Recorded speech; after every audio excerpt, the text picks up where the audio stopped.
PSIR Reboot Series. A common question among students is when I see the question, there is nothing that clicks to my mind immediately. They know the body, they have studied the theme, they know where to conclude, but they don't know where to start. To solve this problem, today we will answer how to write an introduction in PSIR. Though there is no uniformity in how to approach an introduction, but we are giving you simple ways on how you can write an introduction. If you apply this on a daily basis, then this will become a part of your system and the introductions will flow beautifully. The first style is known as the context-based approach.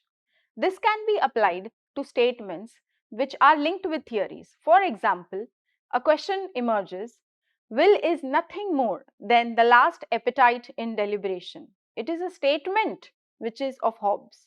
So such kind of questions, you explain the meaning of that statement and then you link it with the theory of that particular thinker, and then you can move on with other parts of that theory and complete your question.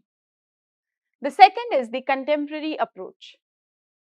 In the contemporary approach, you link a particular concept with what is happening in the present time. For example, if the question is on Aristotle's theory of citizenship, you can talk about how the concept of citizenship remains a matter of debate even in the contemporary times and the debate over the Citizenship Amendment Act. And then you can explain what is the justification that has been given by Aristotle about the theory of citizenship. This approach is very much key to your dynamic portions like the IGP and like section B of paper 2. The third approach is the comparative approach. In this approach, you compare two thinkers or two phenomena. What is a comparative approach like? So for example, if the question is about Locke's social contract, then you can compare it with Hobbes' social contract or Rousseau's social contract. And if 2 to 3 thinkers are talking differently about the same concept, then you can certainly start with a comparative approach.